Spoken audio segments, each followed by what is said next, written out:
So excited because what we're going to be talking about and dealing with is what a lot of young adults are engaging in, however, are very uncomfortable about talking about.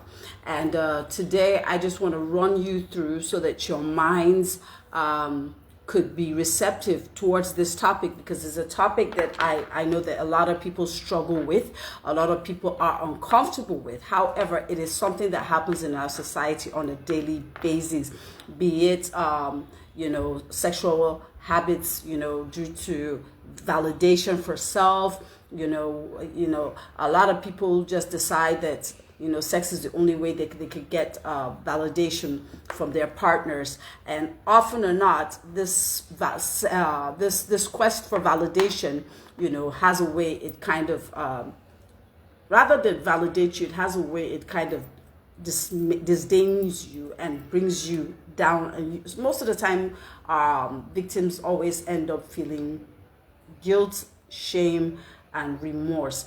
And why I use the term victims is because when you find yourself in an unhealthy pattern, especially when it's sexual, you may end up being the victim rather than you are, the person who benefits from it.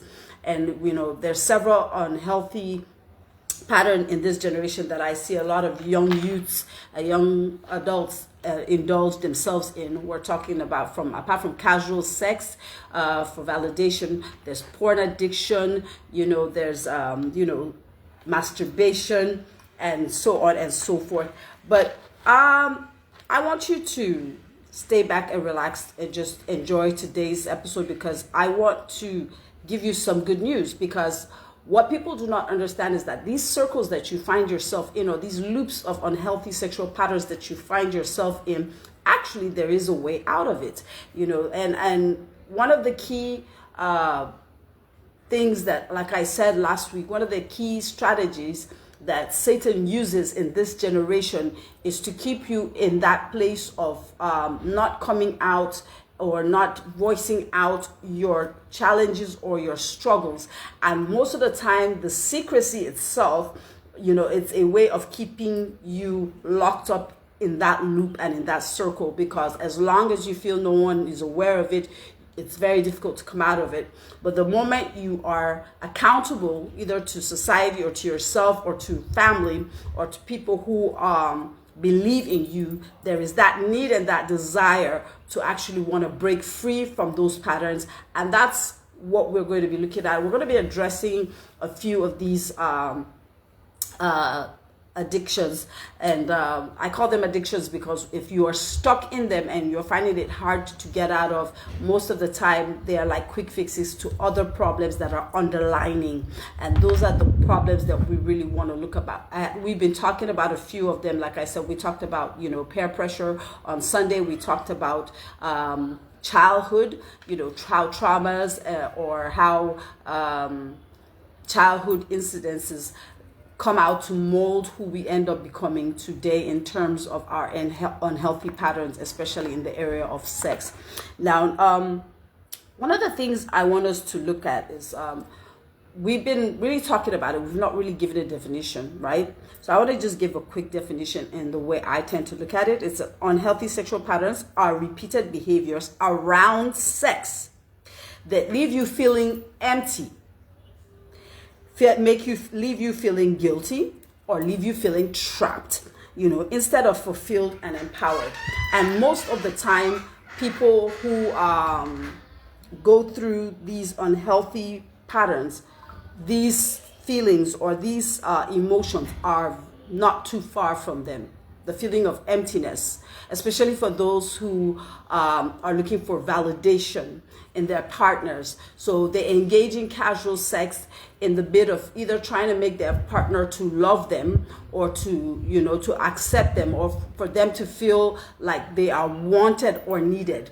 So they believe that casual sex is the way to express that love to that person or express how they feel. But oftentimes, when you are doing this for that purpose, and you're not doing it because you really love the person, and oftentimes, like I would say, it's not in marriage, because if it's in marriage, yes, we have married couples who are engaging in, normal casual sex with their partners or their spouses, and you would think that they are feeling fulfillment, but most of them, after the whole show is over, there is this feeling of emptiness. There's that void. There's that thing that makes you feel as if you are not, that there's just something in you that's missing, and that thing that you are looking for to find in another person, often or not, you will never find it, because if you have to give your body up for it, or you have to keep giving something in return for it,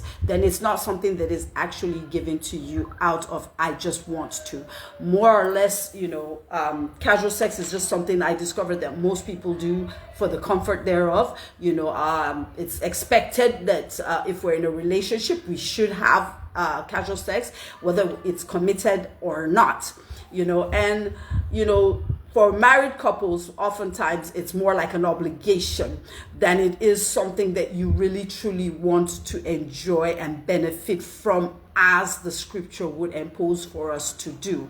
So, but for young adults, this is for you, and we'll gradually get into marital couples, but I want to stick around the young adults from preteens to, the early 20s, probably late 20s, because even at late 20s, we have a lot of people still struggling to find themselves. So that identity crisis, that search for love, that emptiness, that void, that quest for self-discovery that you feel that you need to find in someone else, and that person needs to be the one to inform you that, you know what, you are valuable, you are precious, you are loved, you are needed, and you always hear it. I grew up, hearing so many young ladies when we're talking, I always hear, oh, well, why did you do it? Well, he actually said if I loved him, I should prove it, and the only way he wanted me to prove it was through having sex with him, and so I gave it up for him.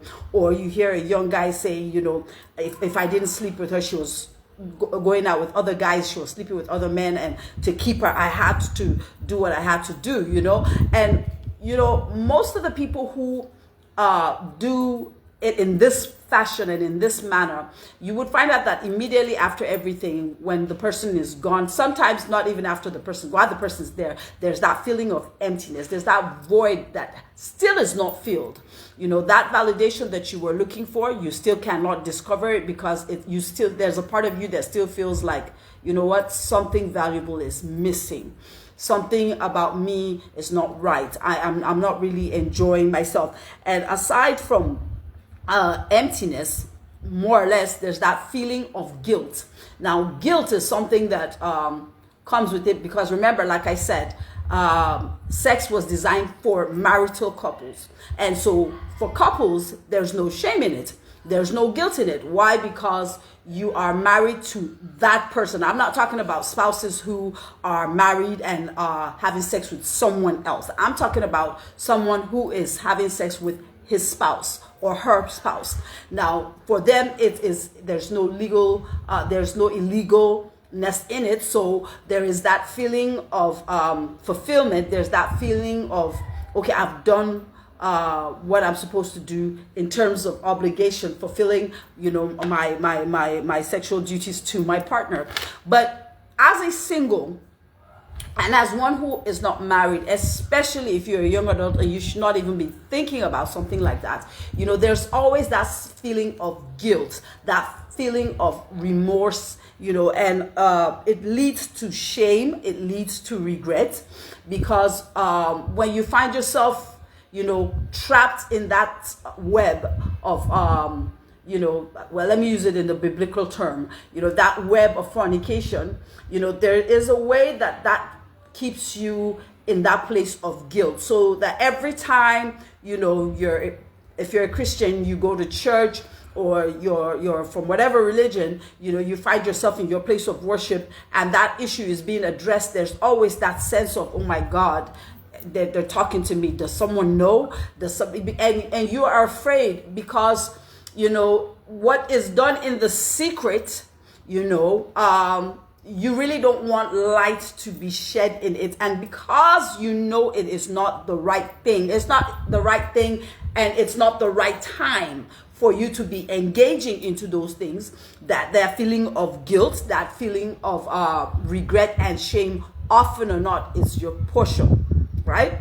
And I'm not just talking blanks here. You know, at some time or the other, myself inclusive, I've been in that situation, and there is nothing more than guilt, because you keep telling yourself, you know what, I am better than this. I'm not supposed to be here. I'm not supposed to be on this bed. And then sometimes when you even look back at the person that you even had it with, you keep asking yourself, why? You know, I could do better. I could be better. And under normal circumstances, I wouldn't be with this person. But because, you know, of that self-validation that you are seeking so desperately, you find yourself, you know, at the first bed of somebody who is showing you acceptance, who is showing you love, who is showing you affection, who is showing you that you are important and valuable to them. So you throw yourself out there, you put yourself out there, but then you know that in your heart of hearts that this is not really what you want, and this is not who you really want. But I mean, the person is offering you something you are looking for at that moment, right?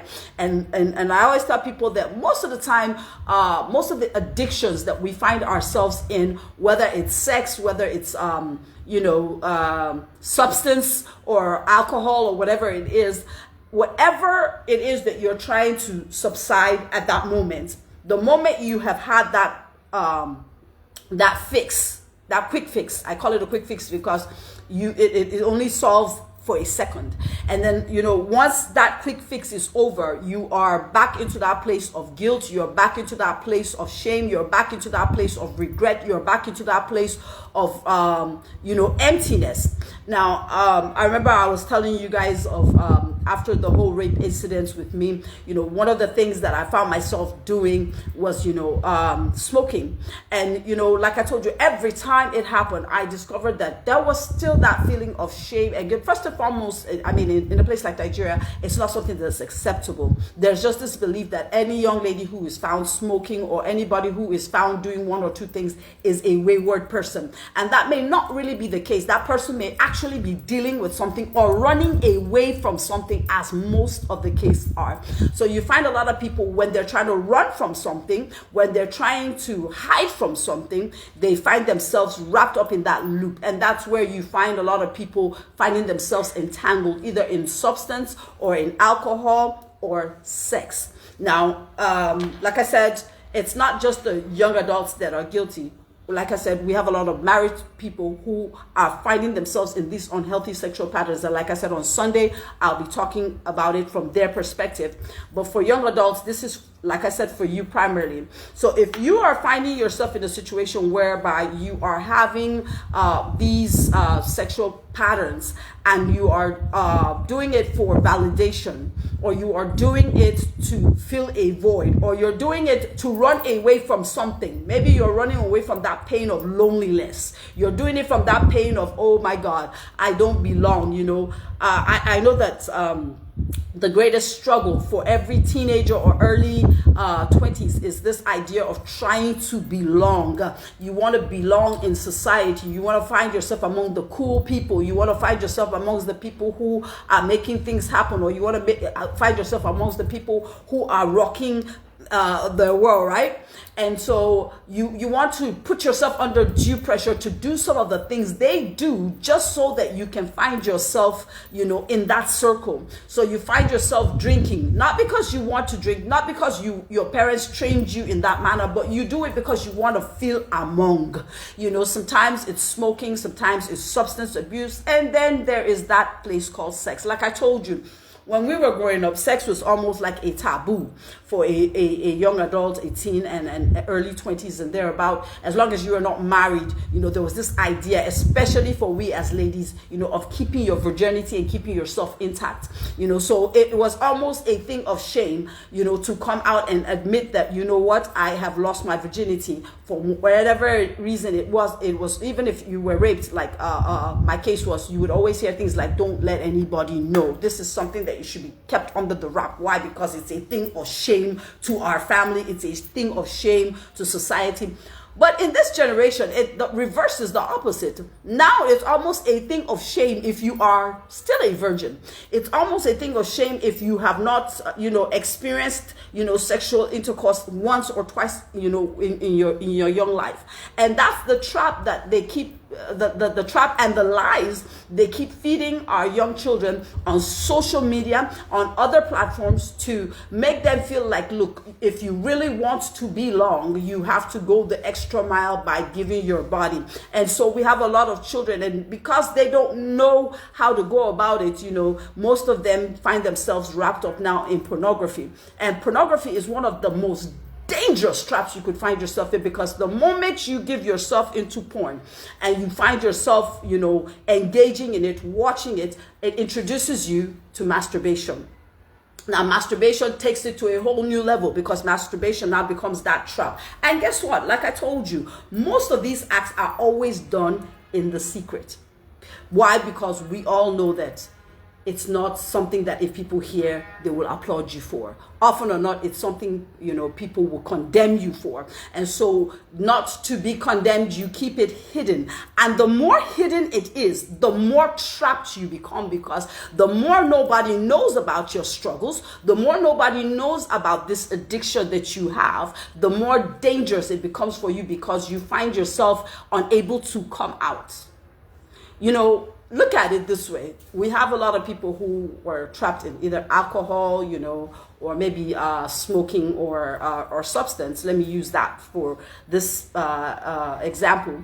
And the thing about that is that most of them who were doing that were doing it sometimes, maybe people didn't know they had an alcohol problem, and probably not because they enjoy drinking, but because every time that feeling of I am not worthy, or that feeling of emptiness, or that feeling of rejection, I need to, I need that feeling that somebody values me, that I am not good enough feeling, that unworthy feeling. So the comfort becomes that glass of alcohol that they take, or that cigarette that they smoke, or that substance that they take. And you see, the more they take it, they live in a few minutes in the euphoria of those substances.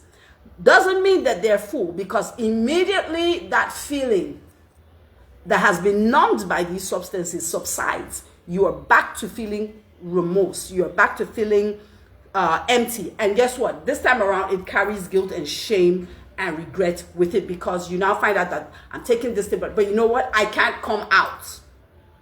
And the only way you can shout for help and cry for help is the moment you let someone know that can help you.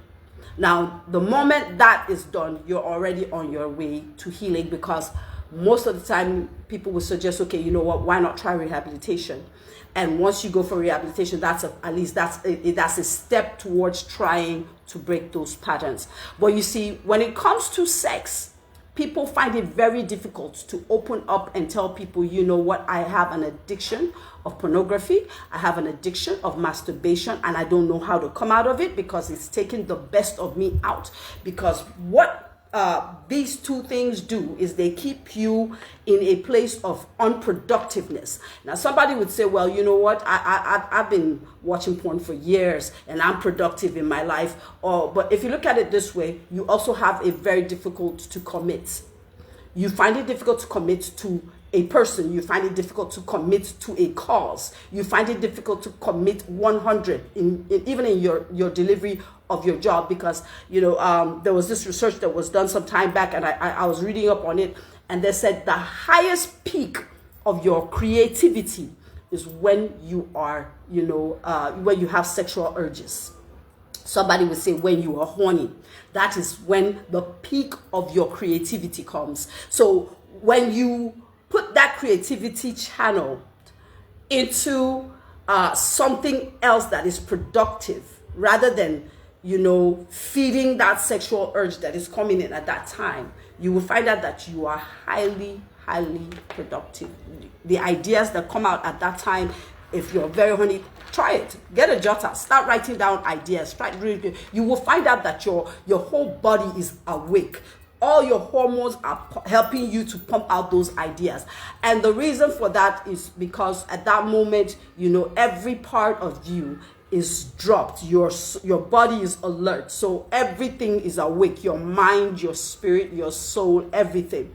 So, but because often or not, when we go through these urges, rather than, engage our productiveness, we want to feed that urge. So what do? We enter a closed room, switch off the lights, maybe lock your door, switch on the porn, and get all the tools that you need to masturbate.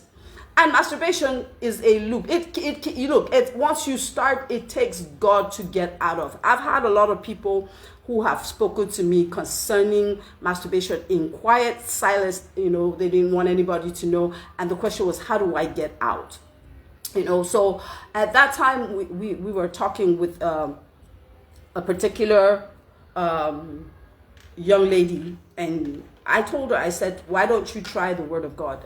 And I'm speaking now as a Christian, right? So I told her, for every time those urges come, you feel that need to do it, rather than lock yourself in that room, take your Bible, step out of that place, that environment, go sit outside, open your Bible and start to read and inhale it. You'll be surprised, because your body is alert, your mind is open. You will receive the word of God, and it will begin to be that light that your body needs to chase out that darkness. And before you know it, you will overcome that phase. Now, a lot of people will not tell you. A lot of people will put on that holiness. I don't go through stuff like that. I'm a pastor, or I'm a church goer. I'm a church leader. I'm a church worker. I'm this. I'm the imam in my mosque, or I am the priest in my temple, or whatever it is that they are so righteous about. But you'll be surprised what people do when the lights go out and the doors are closed and they are alone.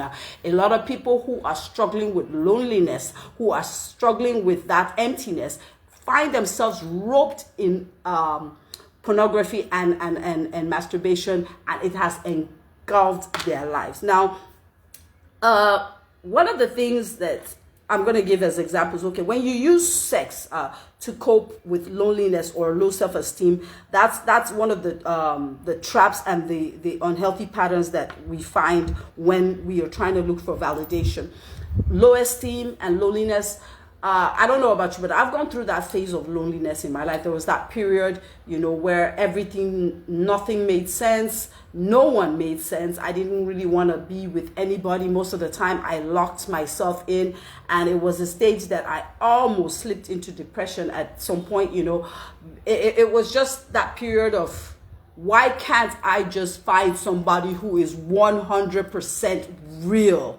Who actually loves me 100% real. I am tired of the fakeness. I'm tired of the lies. I'm tired of the deceit. I'm tired of the using. I'm tired of all that, and I just wanted, if I can't find that person, I might as well just stay alone. And I allowed myself to stay alone, but it tampered with a lot, because at that period in time, like what they say, they would always tell you sometimes the idle mind is the devil's workshop. Yes, there were moments I would read, there were times I would pray, but there were those moments where I would just give up and allow myself to feel that pain, to feel that loneliness. And I thought that by allowing myself to go through these things, that I was going to be able to confront it. And yes, with time it did, but it took a lot, because at that point I now had to open up to someone and find someone that I could be accountable to. Unless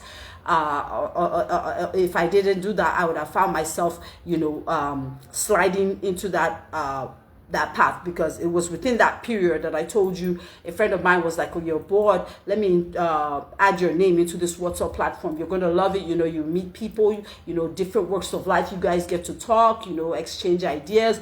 And I was like, okay, that's fine. But it doesn't hurt. It's online anyway. It's not like I have to leave where I am to go to anywhere. So, but I allowed myself to do that. And To my greatest surprise, it was an adult group. They started posting, the days they call Fridays, Freaky Fridays, where people would just post nude photos of themselves or their privates, and people would comment, and before I know it, people would reach out to you. Oh, you know what, let's talk, or let's exchange number, let's chat, so that they could start having, either video sex or whatever. And I'm like, no, but this isn't what I need in this phase of my loneliness. Because if I allow myself to be engrafted in that, it's going to be very difficult to come out of, right? So the first thing I did was to delete myself from the group and leave. And I told myself, look, you need a new hobby. You need something that would take you out, something that would inspire you, towards life and towards living. And I took up the hobby of hiking. And I remember that hiking became a very beautiful release for me, because, I got out, I met people from the same works of life, from different works of life, and who had the same passions. And and of course, because it was nature and outdoor, it did a lot of good for me, mentally, spiritually, and otherwise. So those are the things. What do you do when that loneliness kicks in? What do you do when you're battling with low self-esteem? Are you someone who has been in a relationship? Maybe, like I said, teens really do not handle breakups very well. One, because sometimes you are so hopeful when you are dating that first or second or third love, or most often it's that first and second, and you feel you've built your world, your future, everything around this person, and you don't understand that person too is still struggling to sort out themselves, trying to understand what they feel, trying to understand what they want in life, trying to understand who they are. So they cannot really offer you those things that you're really looking for. Some get it right, but some really don't. And when that breakup happens, unfortunately for most people, it affects them so much. It affects them emotionally, mentally. Some people give up on so many things. Oh, I don't want to do this, or I don't want to do that. So, you look in the mirror, you now start telling yourself, oh, maybe because it's what I'm going through, or maybe it's because I'm not pretty enough, or maybe it's not because, I was talking to this young lady, and she was telling me, she felt she lost her boyfriend because, she had not developed her body parts like some of her classmates who were already fully developed at 17. And I told her, I said, 17, you're still trying to figure out who you are. You're a baby.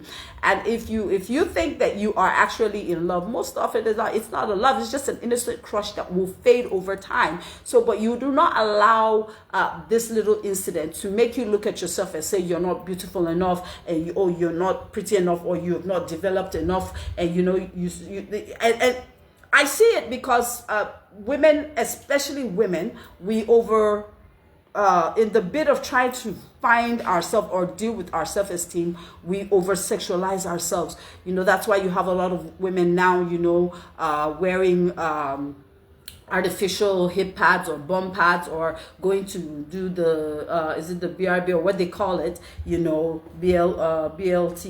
or whatever it is, adding bum, adding their breast, doing all sorts of things to themselves, changing their skin color, changing who they are, just so that a man can look at them and be appealed towards them. And, oftentimes when these ladies are done, you just become another lady that a guy wants to hit. And that is all. He's not looking for a long-term relationship. He's not looking for marriage. You just are a quick fix to his own personal unhealthy sexual pattern of struggle. And you don't want to allow you to do that. And then we have young men who also go out of their way. Right now we see a lot, engaging in cyber crimes and all that, getting into some form of rituals just to be, have a lot of money, not because they want to improve their lives or become better people in society or build industries, but just to win that girl that has bum and has ass,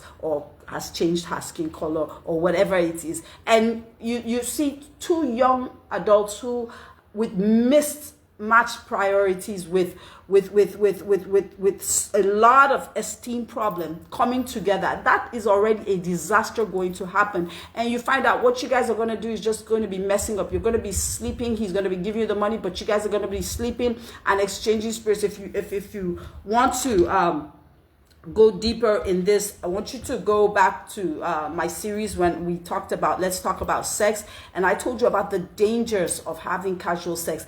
There's several dangers aside the physical aspect. There's the spiritual aspect of it, and most times people are no longer their best selves because a lot of themselves have been deposited in other people that they had sex with.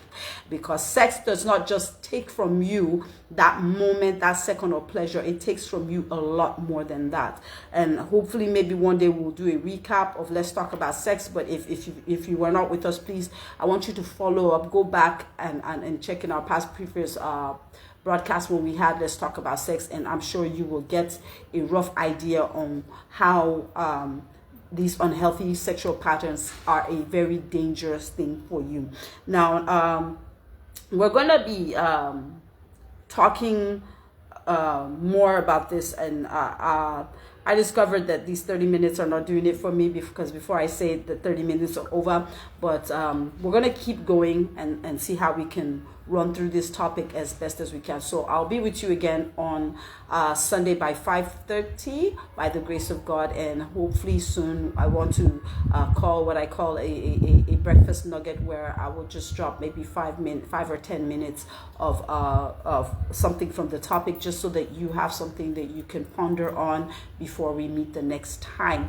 So if you have not liked and subscribed our YouTube channel, it's on it's EX-HALE Online with Poavi. It's on YouTube. Please like and subscribe if possible. Share and get your friends to subscribe so that we can build that account and allow people to hear these messages. We have 5 videos there for now, but we are getting in all the records from here, and we're going to be sending them there so that you could still go back to YouTube and, you know, brush your memory on some of the things that were spoken. But I want to use this opportunity to thank a few people. Thank you, Dr. Aseline, for watching. I appreciate you so much. Thank you, Esther Jacob. Thank you, Omega Emmanuel. Thank you so much. Victor Ita, it's good to see you here. Thank you, Henry Lawrence. I appreciate you. Thank you, L the boss. Thank you so much, my sister. Thank you, Caleb Dankoro, as always. God bless you, and I appreciate you. Thank you, Benjamin Joseph, and he says, well done, Mama. Well done to you as well. Thank you for joining us and for being a part of this. So please, if you really enjoyed today's broadcast, please just hit the like button, and if possible, hit the share button and share on your page so that others can get to also watch. So till I come your way again on Sunday by 5:30, I want you to know that Jesus is coming back very, very soon. So please be prepared. Always live each second as though that was going to be the day he was going to come back, or it would be your last. Because, you know, a lot of people live carelessly these days, but always be prepared. I want you to know I love you from my heart. I believe in you, and if you have a struggle you're dealing with and you really need that shoulder to talk or cry on, please just slide into my DM and let me know, and I will be here for you. I am open to you 24 hours a day. So I want to tell you, God bless you. Thank you for taking out time to join me online. God bless you. See you on on Sunday by 5:30. I love you. I appreciate you, and I could go on and on about how valuable you are to me, but I want you to be the reason why someone smiles today and is not willing to take their life. God bless you.